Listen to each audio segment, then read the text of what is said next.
فرمایا حافظ شیرازی نے کہ گدائے میں قدام لے کے وقت مستی بھی، میں سلطان نجم الدین کے میں قدے کا خانقاہ کا ادنا گدا ہوں، گدائے میں قدام لے کے وقت مستی بھی۔ اے دنیا والو، میں نے ایک پیر و مرشد کی غلامی کی ہے، مگر کیا ملا مجھ کو ذرا یہ بھی سن لو۔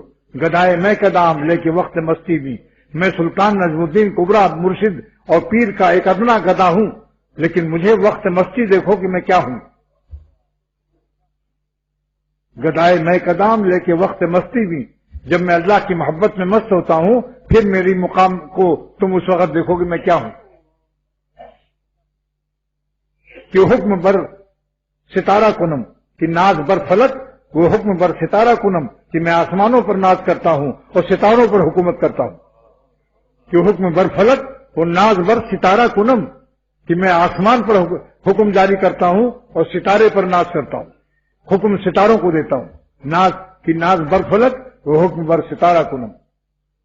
سلطان ابراہیم ابن ادہم رحمۃ اللہ علیہ بیٹھے گدلی سی رہے ہیں۔ یہ سلطان بلخ ہے جو آج افغانستان میں ہے، بلخ۔ یہ ہمارے دادا کے رشتہ دار ہیں، ہم لوگ سلسلہ تھانی والے، یہ ہمارے رشتہ دار ہیں۔ تارک سلطنت بلخ کا ہم سب رشتہ دار ہیں۔ حکیم الامت نے فرمایا کہ ہم لوگ انہی کے خون سے ہیں، ہمارا تو حضرت کا تو خون بھی ملتا تھا، ہم لوگ تو روحانی لحاظ سے سلطان بلخی ہیں، مگر حکیم الامت تو کا خون بھی ملتا تھا، فرمایا ہمارا سلسلہ نسب و خاندان کا بھی ملتا ہے۔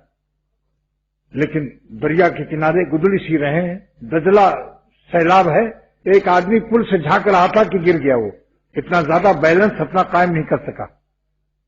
اب بیلنس قائم نہ کرنے کی وجہ ہم سے نہ پوچھنا کہ اس کے جسم کے ساخت میں کیا بات تھی۔ جب گرنے لگا دریا میں تو بچ نہیں سکتا تھا، دریا بے تحاشا بہ رہا تھا، سیلاب، ہاتھی بھی بہ جاتا تو وہ بیچارہ کیا بچتا۔ ان کے گدڑی سیتے نظر کے سامنے دیکھا کہ ابھی مر جائے گا، تو جیسی وہ پل سے گرا، سیکنڈوں کی بات ہے، یہ سیکنڈوں میں یہ تباہ ہو جاتا، سیکنڈوں میں۔ فوراً ان کے منہ سے نکلا سلطان ابراہیم ابن ادہم رحمۃ اللہ علیہ کے منہ سے، یا اللہ۔ کیا نکلا؟ یا اللہ۔ اسی وقت وہ بیچ میں پل اور دریا کے درمیان میں معلق ہو گیا، نہ کوئی رسہ ہے، کوئی رسہ نہیں، مگر اس کا جثہ معلق، کوئی رسہ نہیں ہے، اس کا جثہ معلق ہے، بیٹھا ہوا فضا میں معلق ہے۔ اب جب لوگ دوڑے تو رسہ پکڑایا اس کے جثہ کو نکالنے کے لیے، اور رسہ پکڑا کہ اس کو پکڑ لو، اوپر اٹھا لیا۔ تو سلطان ابراہیم ابن ادہم رحمۃ اللہ علیہ سے پوچھا گیا کہ آپ نے کیا وظیفہ پڑھ دیا، یہ کرامت کیسے آئی؟ فرمایا کہ جب میں نے اللہ کہا تھا تو دل میں اللہ کے سوا کچھ نہیں تھا۔ اور امام غزالی نے لکھا ہے کہ ہی اللہ اسم اعظم ہے، الاسم العظم هو اللہ، بے شرط ان تقول اللہ ولیس فی قلبک سوى اللہ، ایسا اللہ نکلے کہ دل میں اللہ کے سوا کچھ نہ ہو، وہی اللہ اسم اعظم بن گیا۔